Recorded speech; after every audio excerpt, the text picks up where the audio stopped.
కేంద్రంలో ఉన్న బీజేపీని మీరు పక్కన పెట్టుకొని, రాష్ట్రంలో అధికారంలో ఉన్న కాంగ్రెస్ వాడిని మీరు పక్కన పెట్టుకొని, ఎవరి మీద మీరు ఈ ఒత్తిడి తీసుకొస్తున్నారు? ఎవరి మీద చేస్తున్నారు?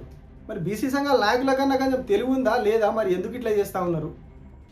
చట్టం చేయాల్సినోడే వాడు కదా. చట్టం చేయాల్సినోడే, చట్ట సవరణ చేయాల్సినోడు, రాజ్యాంగ సవరణ చేయాల్సినోడే కేంద్రంలో ఉన్నాడు. వాడు ధర్నాలు పాల్గొంటాడు, రాష్ట్రంలో అధికారంలో ఉన్నోళ్ళు పాల్గొంటారు.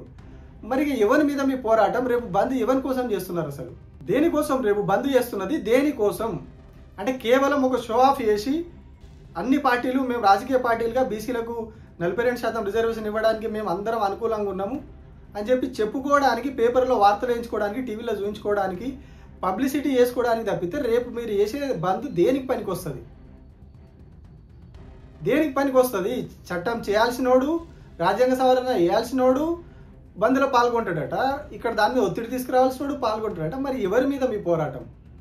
అంటే బీసీలు అంటే అంత ఎడ్డిగొర్రె లెక్క కనిపిస్తున్నారు ఇప్పుడు ఉన్నటువంటి పాలకులకు కావచ్చు, ఇక్కడున్న పాలకులకు, ఢిల్లీలో ఉన్న పాలకులకు, చివరకు బీసీ సంఘాలకు ప్రాతినిధ్యం వహిస్తున్నామని చెప్తున్నటువంటి నాయకులకు కూడా రాష్ట్రంలో ఉన్నటువంటి బీసీ ప్రజలందరూ కూడా ఎడ్డిగొర్రె లెక్క కనిపిస్తున్నారు.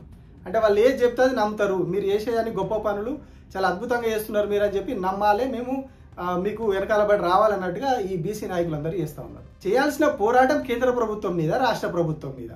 వాళ్ళనే మీరు పక్కన పెట్టుకొని బంద్ చేస్తే దేనికోసం? ఇది ఏం ఉపయోగం? అందరు చెప్పినా కదా, మన స్టార్టింగ్లో చెప్పుకున్నాం కదా, అందరు శాకాహారులే, ఎవరు కూడా నీసు ముట్టరు. మరి రొయ్యల మూట మాయమైపోయింది.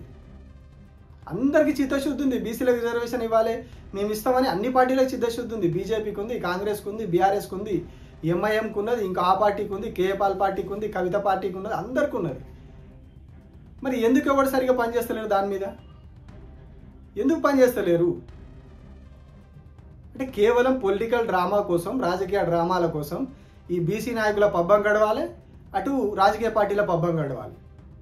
నిజంగా మరి బీజేపీ వాళ్ళు ఏ ముఖం పెట్టుకొని ఇలా వచ్చి పాల్గొంటారో నాకైతే అర్థమవుతలేదు. మద్దతు ఇస్తాం మేమని చెప్పి రేపు పాల్గొంటారు, ఈటల రాజేంద్ర కూడా పాల్గొంటారట. అందులో ఏ ముఖం పెట్టుకొని వస్తారో బీజేపీ వాళ్ళు ఇళ్ళకి మాత్రం అర్థమవుతలేదు.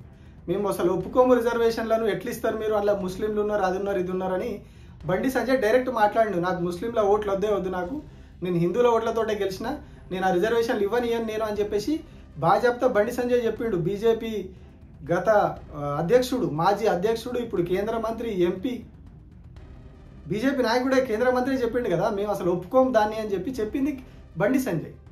మరి ఇప్పుడు మళ్ళీ ఏ ముఖం పెట్టుకొని వచ్చి బీజేపీలు రేపు బంద్కు మద్దతు ఇస్తూ ఉన్నారు, బంద్లో పాల్గొంటా ఉన్నారు. అంటే ఇదంతా కూడా డ్రామా, కేవలం డ్రామా అంతా. ఎవ్వరికి కూడా చిత్తశుద్ధి లేదు. బీసీలకు 42% రిజర్వేషన్ల మీద ఎవ్వరికి కూడా చిత్తశుద్ధి లేదు.